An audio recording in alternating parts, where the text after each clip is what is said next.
At Direct Service Garage Doors, we are your one-stop shop for all things garage door. From garage door repair and broken spring replacement to new garage doors and openers, we do it all.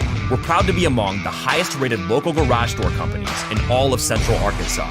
Our highly trained technicians are available 24 hours a day at no extra cost to you. So if you have an emergency, call us today, 501-244-3667, or visit our website at directserviceoverhead.com. Don't wait days. We'll fix it now.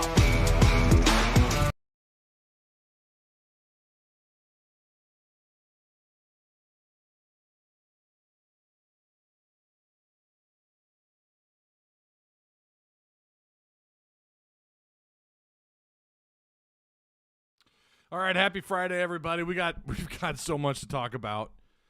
I do appreciate you being here. Look at these lovely names, these Patreon supporters.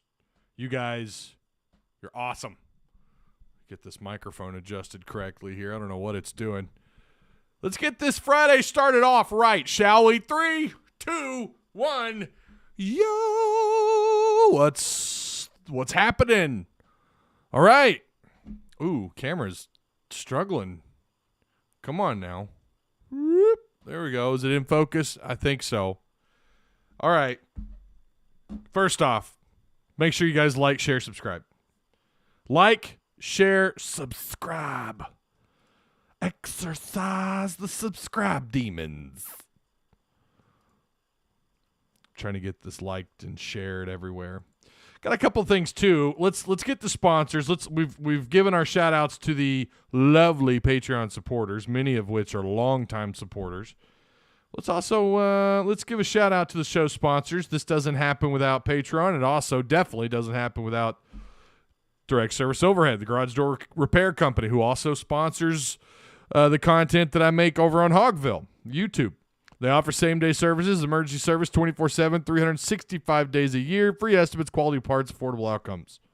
Hundreds of 5-star reviews, better than best results. Give Direct Service Overhead, the garage door company, a call today, 501-244-3667. And, of course, Apex Tattoo Studio.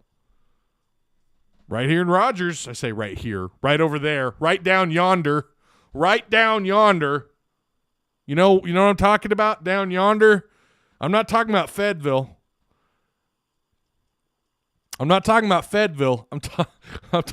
down yonder. 479-278-2694. Give them a call today. They're located 615 West Oak Street, Rogers, Arkansas. Maybe you want some awesome ink done. They're the place to get it done at. These guys, their artwork is on it's on display in our Discord. You can see a couple pictures. Pretty nice, pretty sharp. Yeah, make sure you like, share, subscribe. All right, let's get a couple things. Let's talk about a couple things. Number one, and again, for those of you who are here only for Razorback content, give me just a second. I got to talk about first off, Twitter's been all kinds. I don't know what the hell is going on with Twitter. It's kind of nuts. I'm not going to get into the political stuff. I want Twitter to be a place where both sides of whatever debate is happening to have their opportunity to say so. I am very much anti-censorship. I'm not a big fan of shouting down the quote-unquote opposition. Not a fan of that. Not a fan of what's happened across what seems like quite a few universities where we're shouting down folks, and that is hot. It's happening on Twitter, and it's gotten so out of hand. I was thankful someone like anybody, I don't care, it could have been just about anybody, buy out Twitter and make it a place where we can all share our opinions, right? There's going to be some shitty ones, but sunlight is often the best disinfectant, right? I mean, you know a dumb idea or a really bad take when you see one. Most folks, I feel like, and I think too, most people are good people. Not everyone's bad. I don't have that nihilistic point of view where humans are a scourge on the earth. I hate that take. That's why I don't like George Carlin's later work in comedy. You know, it's just so nihilistic, like very anti-human. Oh, we're all bad. And there's a lot of that. Thank God Twitter was a place for a while where everyone could share their views. Then that wasn't the case. Now it's a new guy under new management, and it has gotten completely out of hand what's happening over there. Not from the point of view of an ongoing conversation, but more so it's like Chad Morris is taking control of Twitter. They're stuck in the left lane in San Francisco at Twitter HQ. They're stuck in the left lane, and they can't quite get the hammer down. It's bad. I guess they had a walkout. People are leaving. They're quitting, moving on. And Elon Musk is kind of, I don't know. I kind of feel like what's being reported is mostly kind of, well, there's certainly one side of the aisle that wants to see Elon Musk fail, right? And they're going to be loud on Twitter. So it's gotten chaotic. Twitter, I don't know if you guys have noticed, it's running really weird. And I feel like I've kind of felt like at any moment it could just shut down. That probably won't happen. So what I tried to do yesterday was to give you guys a place. Like, hey, look, Discord is still here. Here's a link. We had someone respond who publicly was pretty negative about the Tuss Talk with Ty Discord, and that's fine. Hey, listen, I dare you to go into any Razorback. Go on to Razorback Twitter, go into a Razorback Facebook group, go on to a paid or free Razorback message board, and have some almost anti-like hog takes. Listen, man, that community is going to come down on top of you. That's just the way it is. If you can't handle that, then you don't need to be in our Discord. You don't need to be there. Now, I try to call off the wolves. I try to get everyone to play cool. That's hard to do, especially when you come in with some pretty, some very, again, what comes off as anti-hog rhetoric. And you're going to the folks are going to come back at you. That's just the way it is. We've got a few people in there now that do that. They come in, they play the victim when someone comes in and they have a really bad take, and then it kind of gets thrown back in their faces. They don't like that. They don't like for their take to be challenged. And yeah, sometimes people it is definitely a Razorback echo chamber in there. It is. Welcome to, fan is short for fanatic. So I just want to get that out there. If you want to put our Discord on blast because you had a bad experience there, hey, it's a free country. I'm not going to even delete your comment. You're more than welcome to it. We've had people come in here and complain about our Discord. I do agree. Like, mods have a role in that Discord. They need to try and uphold peace. That doesn't always happen because you know what? They're hog fans too. Sometimes it's hard when you get your emotions involved, especially when it's about a team that you care so much about and root for. But again, if you have bad takes, man, it's going to get thrown right back in your face. That's just the way it is. That's anywhere. I challenge you to do that anywhere. If you can't handle the backfire, then man, you don't need to be there. You don't need to be in there. And if you don't like not everyone agrees with what I say here, and that's fine. You're more than welcome to disagree with me. There's a chat just for that very reason. Hell, I have a call-in show for you guys. If you disagree with something I've said that I can remember, hopefully it's more recent, we can have a discussion about it right there, Or if you want to have a private, I offer a private conversation if you want to call me on Discord, which, by the way, is completely free. You can literally call me. You can friend me on Discord. I don't even think you have to be friends. You can just get into my DM and call me. Hey, Ty, I want to talk about this really quick. Or if you just want to chat, hey, it's there. But don't wait till you're out of Discord to then be like, well, I disagreed with you, blah, blah, blah, blah, and then to attach that with what's going on in Discord. I don't know. Some of that stuff kind of crawls under my skin a little bit when people leave Discord and they're trying to, well, I had a bad time in there. Okay, cool. Why didn't you say something then? Why didn't you come to my DMs then and talk about it? All right. That's all I have to say about that. Pop in the Discord. That's right. Flamingo Friday. I'm wearing something I got at JCPenney, actually. By the way, their big and tall section is awesome. I got this bad boy for I think it was on sale for $20. I'm not repping any Penguins today, but it is Flamingo Friday. Did I say Penguins? Oh my God. I'm not repping any Flamingos. My bad. Screw them semi tires. I've done that mess before. Oh, okay. Burks finally broke out last night. Wasn't that last throw was brave? That was interesting. I know they had a good lead. It's not like, what's the worst case? Okay, they turned the ball over, whatever. Green Bay's offense was mostly ineffective. I watched a good portion of that game. I was helping my youngest daughter with her homework. I was helping her, doing the best I could. But I knew Treylon Burks was playing. I was trying to watch him. Goes over the 100. He goes over the century mark. What was it? 7 catches for 111 yards. And there was a throw. Tannehill, I want to say in the third quarter, his pass got intercepted. Treylon Burks, had that been a little bit more on target, Burks might have gone for 6. We've seen what he can do. If you go back and watch Tannehill's interception. Maybe had he placed the ball a little bit higher, I don't know, maybe it would have kind of thrown Burks off balance a little bit, kind of interrupting his speed and what he can do. I kind of felt like there was a good opportunity there where Burks could have broke free and scored. But it was picked. It wasn't a very good throw by Tannehill. Tannehill was mostly on point last night. I thought he had, not a bad game for him. Yeah, man, notifications went out. That's so good to see. I'm always thrilled to see. I only know that because my phone, I'm actually logged into my wife's YouTube because I was watching YouTube Live, and I got a notification. I was like, oh, my God, that's rare. Yeah, that was cool.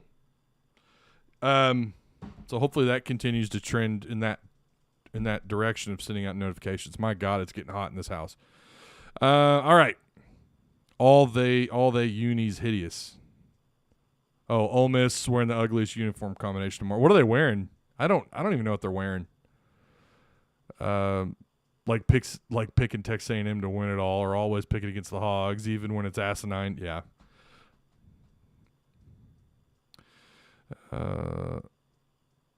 Is the sound going down? What are you guys having? Turn us up, Ty. What? Turn you up. What did I miss? Are you guys having a hard time hearing me though? Someone sounded like they were talking about, like they were referring to the sound. I'm the nicest guy in Discord. Yeah, right. What up, boys and girls? If Hogs lose out, clean house and go after Petrino. Laugh out loud. No freeze. No. See, that's one of those takes, like, no.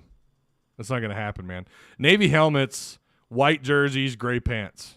I might have to look at that here in a minute.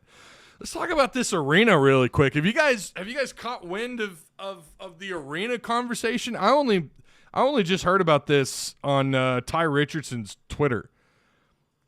I don't know if I might get – this video might get demonetized if I do this, but I'm going to do it anyways. Let's go find Ty's – let's go listen to what Mike Irwin had to say on the subject. Ty Richardson put this on blast. Let's see. Where is it?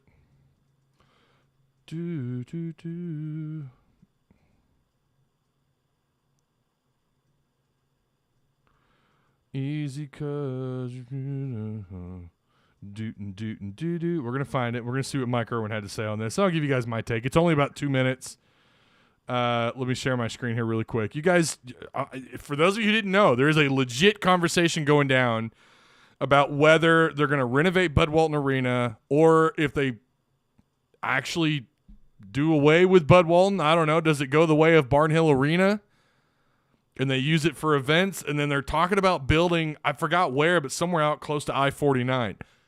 I'm going to give you my take on this, but here, really fast, let me share my screen. Here, this is on Ty Richardson's Twitter. I didn't like and retweet it. Golly, what am I doing? We need to give our boy Ty. He calls me the better Ty, and I'm like, no, bro, you're the better Ty. Here we go. Oh, wait, actually, I need to make sure you can hear it, right? Desktop audio. Turn that bad boy up. Here we go. And I'll mute myself.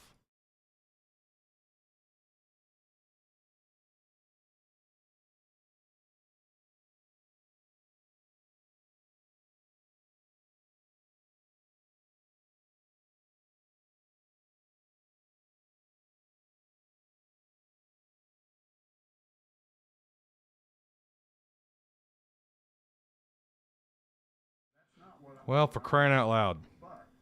Hang on. I don't know why there's no sound. Why is there not any sound? Desktop audio up. Are you kidding me? Am I going to pull my phone up and do this? I don't know why it's not sharing desktop audio. That's our opening screen. Well, I really wanted you guys to hear this. I may have to just pull my phone up. I may have to just pull my phone up. Hang on a second. Let's do it like this. Oh, this is a first. I'm not sure I've ever had to do this, but here we are. Because I think, you know, he's able to fill us in a little bit better. And I want him to. I'd like for you to hear what Mike Irwin had to say. Her renovations were in the works, but now there's a thread going on Hogville about rumors of a new arena being built. Are these just rumors, or is this an actual option being discussed? Okay, the guy that started that is a moderator on Hogville. Can y'all hear this? Can you? From time to time. How's that sound? That's not what I'm being told, but what he basically said was that the university was trying to get money to renovate, which was going to cost almost $100 million, and the Walton family told them, well, we'll give you the money it takes because it's only going to cost a little bit more than that to build a new arena. I find that hard to believe. Construction costs of a new arena, similar to what they have now, I think it'd be $300 million. So I don't know about this Easy. $120 million to build a new one. Yeah. Supposedly it was going to be moved out on the Agri farm closer to I-49 for traffic, to make the traffic easier to get in and out. You're going to move that thing 2 miles from the main part of the campus and just tell students to walk out there that don't have access to a car just so fans can drive in there easier. I hate that idea. Here's what I'm told, that the university is actively looking. They tried to get enough separate donations to pay for a renovation. They've been trying to do this for 2 years. And what they finally concluded is they need a major corporate donor. That's how you do everything these days. If you want a facility, you gotta get some big bucks from a corporation. So they basically let it be known, hey, Walton family, if you want to help us, do it. But if you don't, there's a real good chance that if we find another corporate donor, the name Bud Walton is going off of that arena, and it's going to be whatever that corporate entity is. There you have it. God, shush, stop. Yeah, there you go. There you have it. I've never had to do that before. I've always tried to avoid holding my phone up, but there you go. So not a fan at all of moving it anywhere off campus. If you want to build, I don't know how much it's going to take to renovate Bud Walton. They've kind of done that already not long ago. But I do think that I'm always fine with a renovation. Whether you do it through a corporate donor or whatever, however you're going to do it, I'm all about renovation. I don't want to go away from Bud Walton. It's not all that old. Number one, it's one of the most electrifying environments in college basketball, especially when Arkansas is ranked and they're hosting, really good opponents like Kentucky, Auburn last year, Tennessee in the past, Oklahoma, Texas. Those have been some outstanding, the crowd was electric, right? I mean, if you've ever been inside Bud Walton Arena, whether it was a great game or not, it can be electric in there. If you've been in there in a great game, oh my God, it'll blow your ears off. It's insane. I don't like the idea. I think Bud Walton I don't know, man. It's a staple. It's a staple. I think it's unfortunately the last 2 decades you kind of feel like held Bud Walton Arena's potential back quite a bit. Some very not great, teams taking the floor on whether it was Stan Heath, John Palfrey, Mike Anderson, didn't really matter.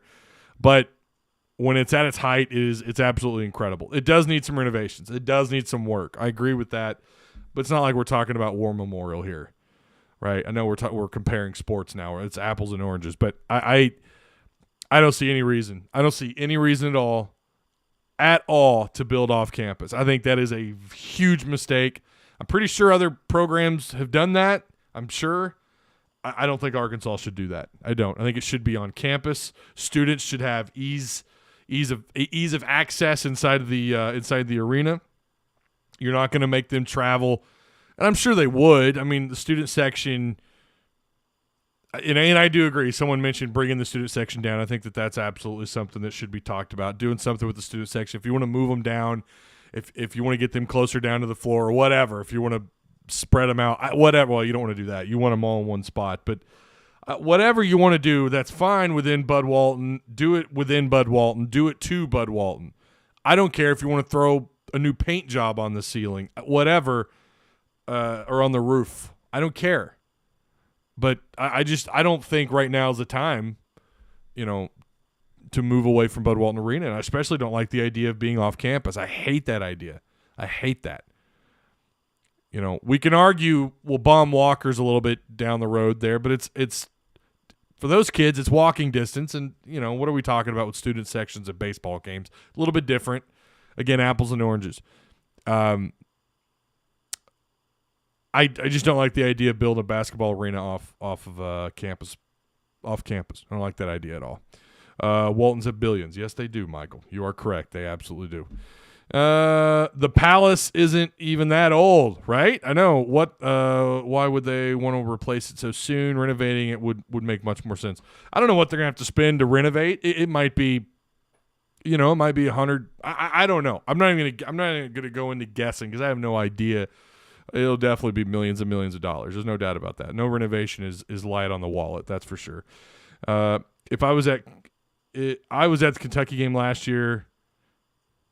Can't just move that away from. Oh, I see what you're saying. Can't move that away from the students. Yeah, no, you're right. If anything was going to be renovated, just the concourse needs it. The interior part of the stadium is crazy on its own. Yeah, I just don't like the idea of moving it off campus. Like I said, it doesn't need work. Absolutely, it needs some work. It needs a little tender love and care from maybe a donor. But I digress. I don't know. Wouldn't it be great to have someone like Michael Jordan as to come in and handle those light renovations? Listen, you have the Waltons. I mean, right, we're sitting here talking about Michael Jordan. We just know how big of a supporter he is of UNC athletics, especially the basketball program. Needs some tender love and care. That's right. Some at Arkansas got jealous of Auburn and Texas, I guess. Yeah, that might be the case. That might very well be the case, especially after Arkansas playing the very first game, although it was an exhibition, inside that new building. Make the exits more accessible. Trying to leave Bud Walton Arena after a game is a nightmare. I don't know. Is it? It's been a minute since I've been to a game in Bud Walton Arena. It has. It's been a minute.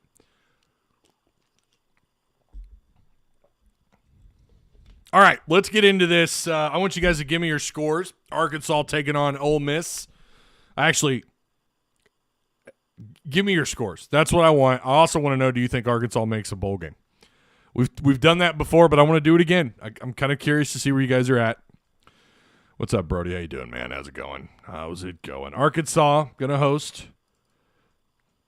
I find this game very interesting, but it in the same way that I felt like I remember looking at the Liberty sheets, right? Looking at the numbers, looking at the stats and going, Arkansas should just absolutely overpower these guys. And I'm not saying that Arkansas should overpower Ole Miss. I'm not saying that, but it does have that similar feel where everyone is wanting to pick Arkansas. In fact, I think I'm the only guy at Hogville to pick Arkansas. Well, hang on. Let me finish that thought before we get too far into that. But a lot of people think that this is that kind of matchup where Ole Miss is coming off of Alabama. You saw what LSU looked like coming off of Alabama. Very similar in that they're coming in. It's going to be cold. This is a 6:30 p.m. kickoff. This is a 6:30 kickoff, man. It's Dudley was saying it's going to be in, I think he said the high 20s at 6:30. It's going to be cold. You heard Sam Pittman say the colder the better. And maybe you've played in it. I don't know if Ole Miss can acclimate to the weather or not when they get up here. This is supposed to be kind of one of those advantages this time of year where Arkansas's probably played in the cold a little bit. And you get these teams that are a little bit further south than you are. Maybe they haven't acclimated yet to the weather. Has Arkansas? I mean, their offense last week was atrocious. It was terrible. Should have put up far more than 10 points. Again, KJ not being out there obviously was a, it's a problem. When KJ's not out there, you don't score often. Look at the Mississippi State game. Although Hornsby kind of put it together in that game, didn't he? Had the opposite effect of that game against LSU. Arkansas is going to have KJ without a doubt. I will say this. If I knew for a fact that KJ Jefferson was fully healthy and good to go, I would feel a lot better. My confidence in picking Arkansas would be a lot higher. I do think, Jackson Dart, who's a good runner, he's decent decision maker when he does have to throw the ball, but KJ is better. I just think, and I know saying that's going to be like but he has missed a couple of games. His numbers aren't as flashy.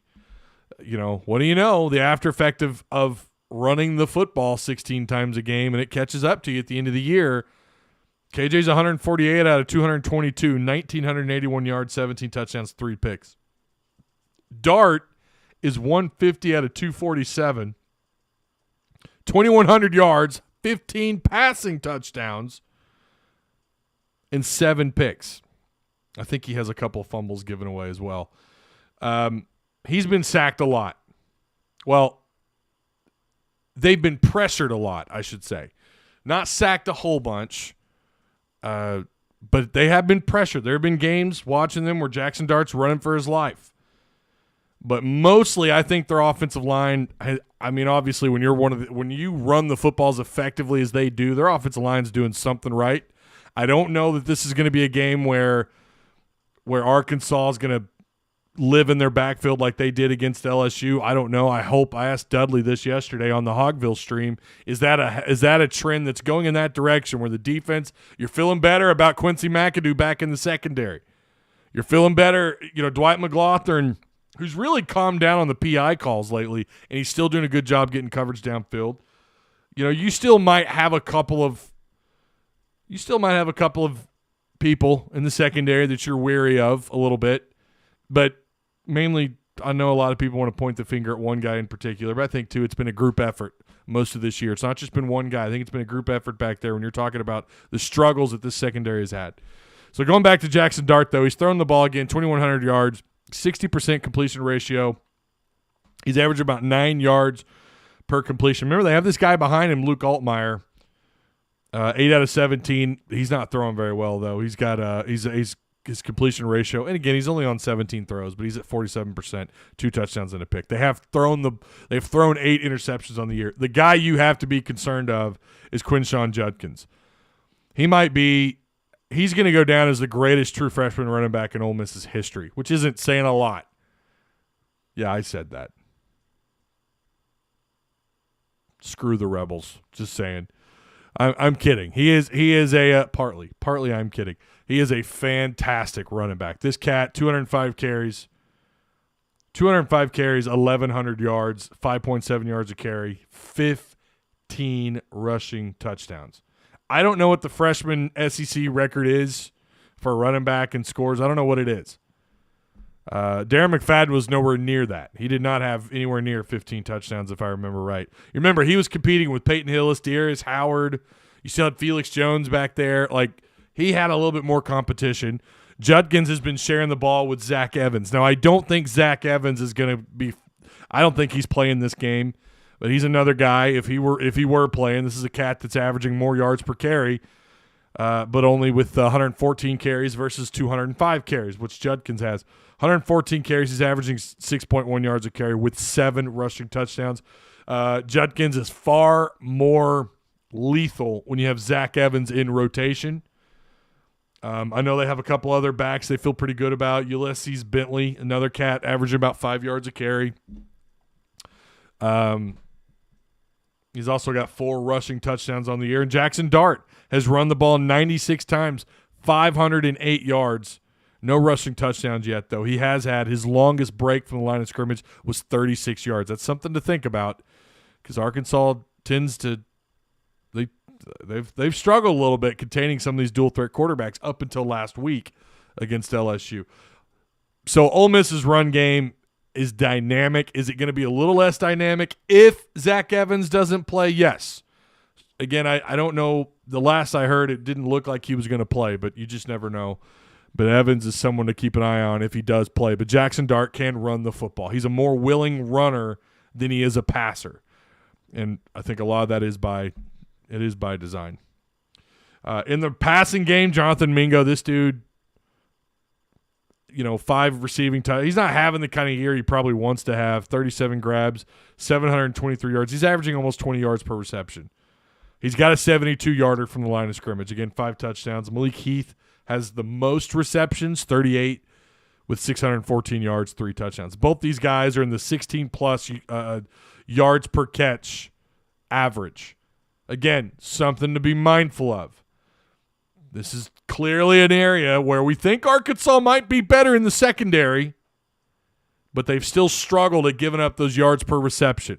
Like, that's been a problem for this offense all year long, where an 8-yard check down hitch route goes for an additional 15 yards or 10, 15 yards downfield. These guys can pick up some yards after catch, and that's something that Arkansas is going to need to be wary of. They have 28 sacks on the year. They can get after the quarterback. I think Arkansas is more effective. Jerry is more of a football guy, but is a good idea. Could Jerry Jones donate? He's a billionaire. I'm sure he could, but he is definitely a football guy. Briles coaching for his job, apparently. I made this comment to a friend of mine. No, it was a group chat, actually. Several friends of mine. I said it felt like what we're seeing from these last 2 weeks is that Barry Odom has been coaching for his job, and Kendall Briles is coaching or calling plays like he's already taken another job. It has felt that way. These last 2 weeks, we could talk about, Liberty coming off a bye week and getting a little extra time to kind of, be prepared for what Arkansas does on offense. But that's still no excuse. It's no excuse. And it's hard to put all of that on Kendall when the offensive line was just not executing, not getting any push. KJ waited till the end of the ball game to really get things going. I mean, it's kind of hard to put all that on Kendall, but he absolutely deserves some criticism. And the same thing can be said of LSU. Again, the quarterback situation wasn't his fault, but it's felt like the last couple of weeks, just the offense just looks so. I don't know. I don't know.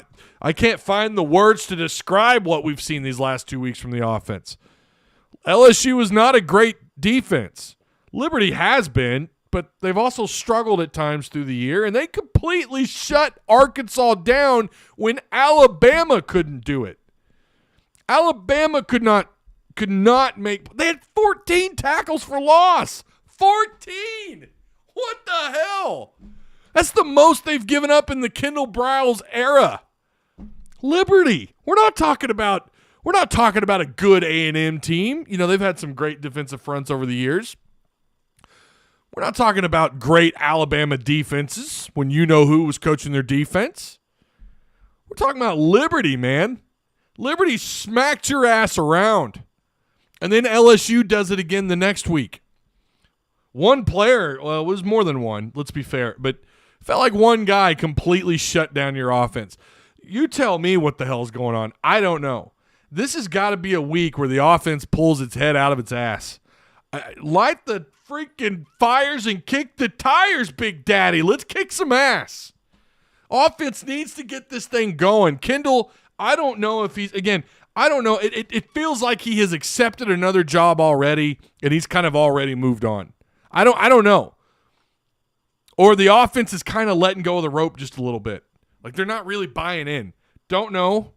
I have a hard time believing that because they love Sam Pittman. And I do think Sam Pittman's a quality coach in that locker room. I think he is trying his best to get those guys fired up. Like they're all trying their best. The problem is the execution on the field and at times the play calling has been abysmal. There's some comments that have been made by Sam over the last couple of weeks that just has fans scratching their heads. Like, who the hell's calling the offense? Is Sam Pittman? I have people that believe that they tell me this. Sam Pittman is stepping on the toes of Kendall Briles, or maybe Kendall's calling all the shots. When you go back to the KJ situation against Liberty, talking about Malik Hornsby was the guy and all that. Not Liberty, sorry, LSU. I don't know. I can't put a finger on it. It's bizarre. The defense, again, it feels like Odom is calling.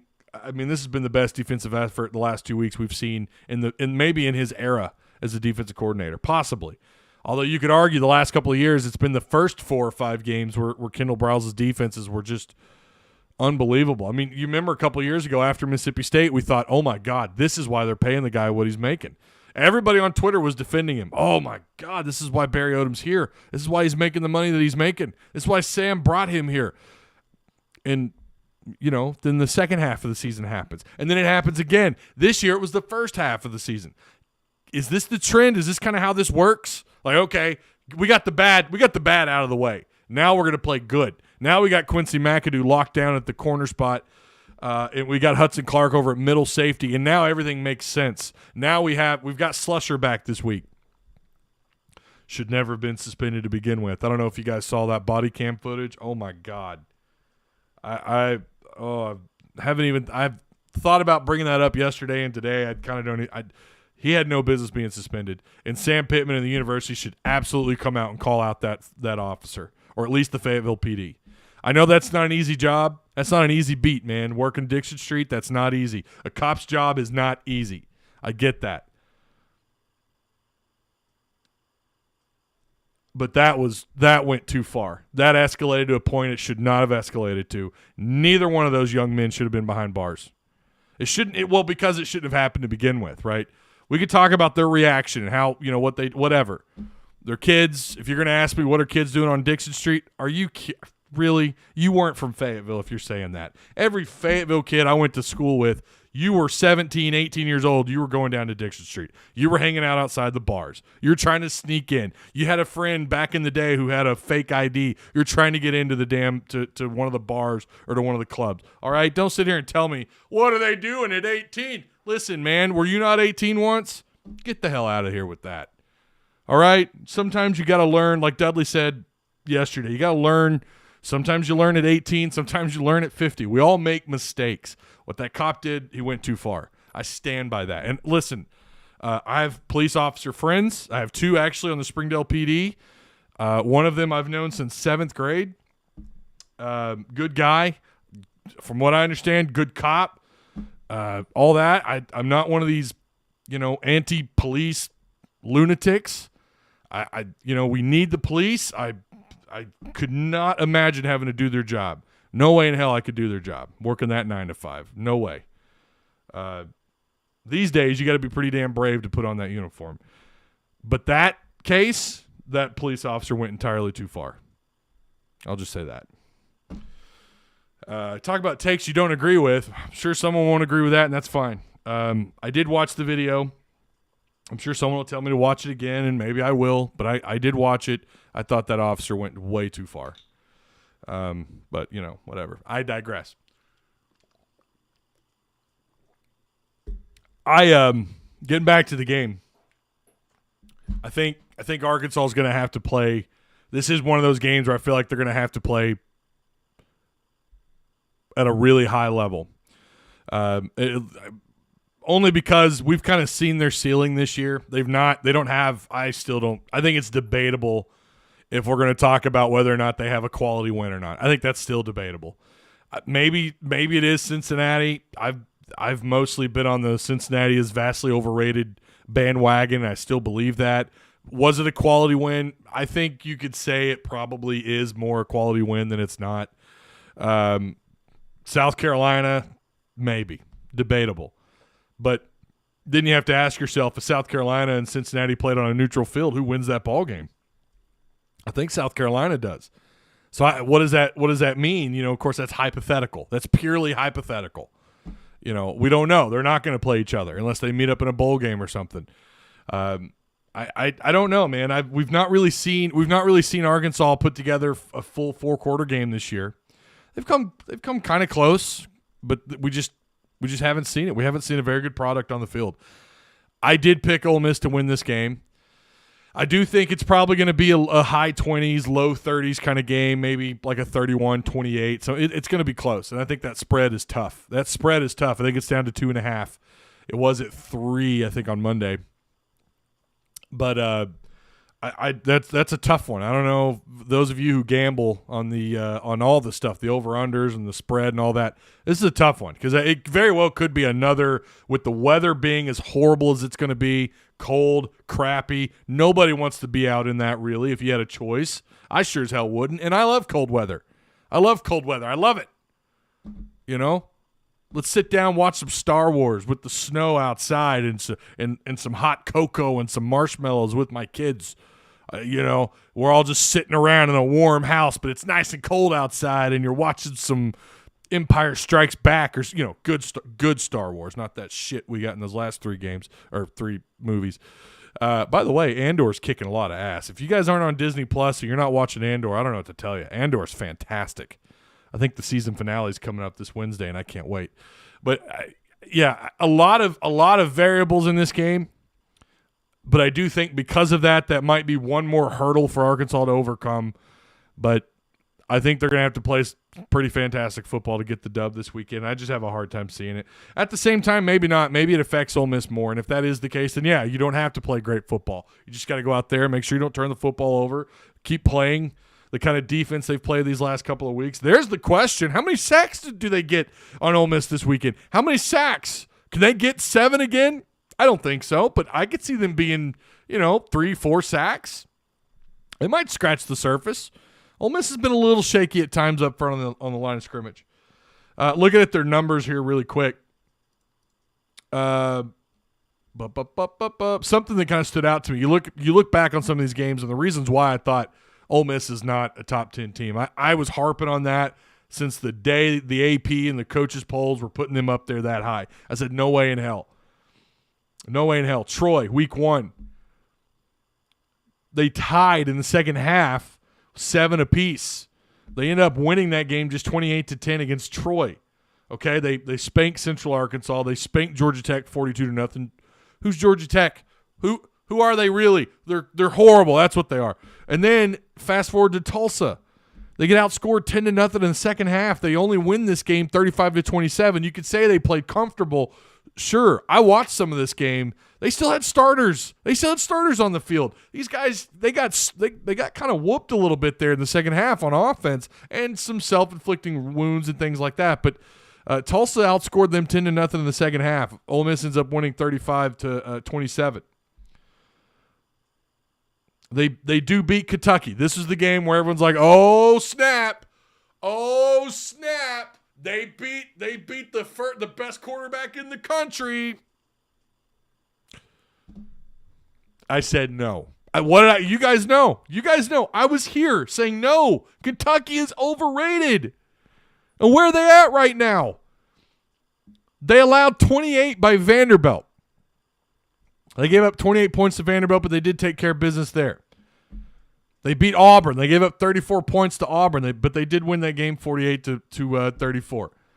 They got spanked by LSU 45-20. They barely get by Texas A&M 31-28. And then they lose to a pretty good game against Alabama 24-30. They got outscored 16-7 in the second half. Should they be ranked? Probably. Yeah, I have no problem with them being ranked. They're not a team I'm going to throw a fit about like I was with Cincinnati or South Carolina when South Carolina got bumped up. But I sat here and told you guys they don't belong. I don't think they belong.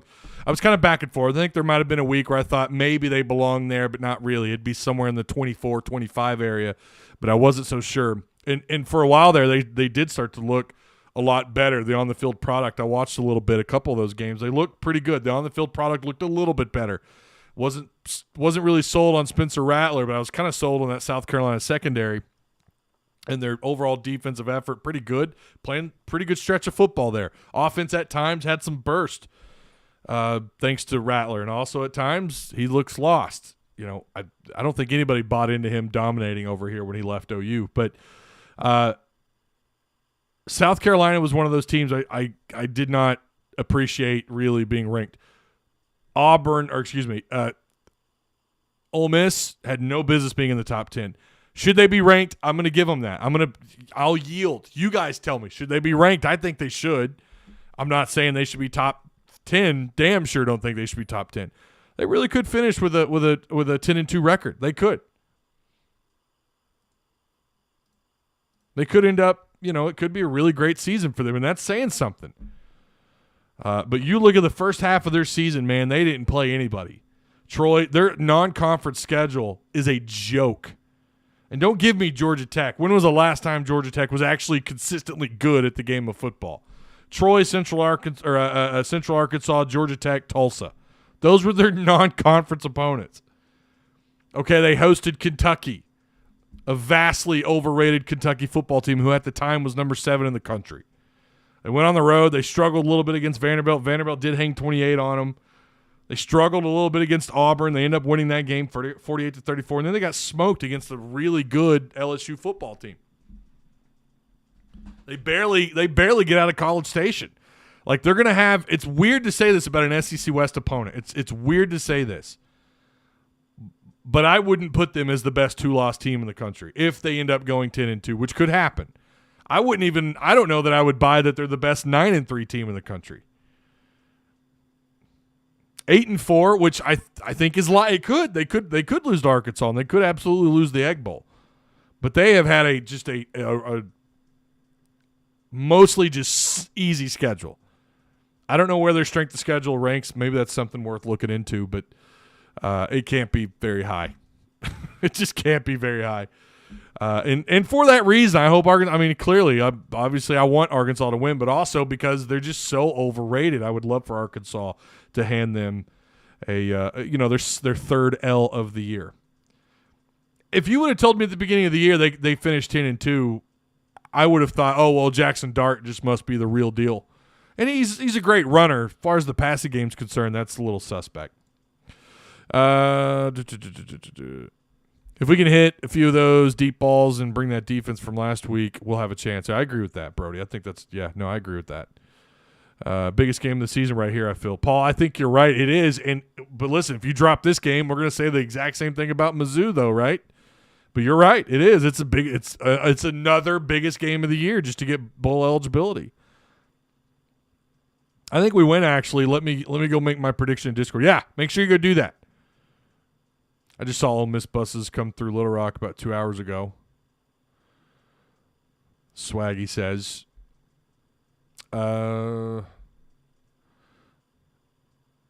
give us another McAdoo in the backfield, and we would be very good on defense. Yeah, I don't think it's just that. I do agree. You need another stud. You'd love for Jalen Catalon to be fully healthy, but that wish isn't coming true. But there's some questions to be made about some other areas on defense. But I think mostly this is the healthiest you've been at any given point this year. It's the healthiest you've been. Everybody's back, as far as I know. Outside of the guys that were already banged up for the season, this is the healthiest they've been. This is a legit shot for Arkansas to win. I'm picking against Arkansas, but I almost emailed Otis Kirk back and said, "Hey, actually, let's flip that." I've thought about that. I'm so on the fence about this game. It had that feeling at first when I was looking at it, like this kind of reminds me of Liberty. I think Arkansas should be able to run the ball pretty easily here. I think Arkansas is a mismatch for Ole Miss in some areas. KJ's back and fully healthy. Listen, their total defense, these guys give up almost 372 yards a game through 10 games. They've given up 27 offensive touchdowns. Their third down defense has not been that great. They're very vanilla. They're kind of they're almost literally in the middle of the pack. They're 57th in the country in the category. Their run defense, 70. It's actually worse than Arkansas. They're giving up 150 yards plus on the ground per game. Only 11 rushing touchdowns, which is actually, all things considered, not that bad. 151 yards a game, though. That's 72nd in the country. And then their pass defense is giving up roughly 221 yards a game. On offense, we know they run the ball. I think they're top 4 in the country. Total offense, they're 13th in the country at 486. Scoring offense, they're 36 points a game. Now, again, that's cushioned. I think against a schedule like ours, that number's probably closer down to like 32. There's again, the most embarrassing non-conference schedule. I haven't looked at all the SECs. There's a couple teams in the West I'm not entirely sure who they've played in their non-con, but this is terrible. This is awful. Their numbers are so pumped up. give me a break. I mean, they struggle to beat A&M. Get the hell out of here. Their third down offense is good. They're converting something. It's right at about 51%, and their red zone offense. This is where, and again, Dudley and I talked about this a little bit yesterday. Their red zone play on both sides of the ball is abysmal. Their red zone offense is 81st in the country. They do have 25 rushing touchdowns in the red zone, so they prefer running the ball. Only 10 passing touchdowns in the red zone. They've settled for 6 field goals made in the red zone. They've scored 41 times in 10 games. That's 82%. I think that's actually lower than Arkansas's, or it's right around the same.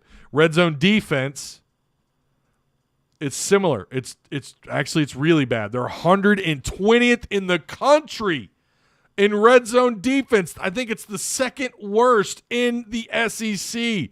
They are horrible. When you get inside the red zone, you're scoring. And couple that with how embarrassing their non-conference schedule's been.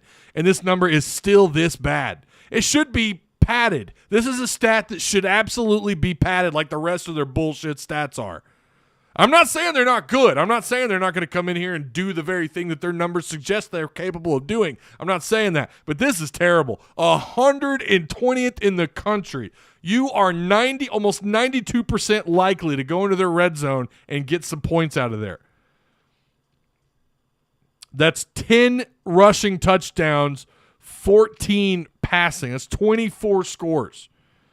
Only 9 field goals. This isn't a case where teams are just coming in and kicking 2 or 3 field goals a game in their red zone where they're just holding opponents to field goal attempts inside the red zone. No, they're going in there and they're scoring. They're getting in there and they're scoring.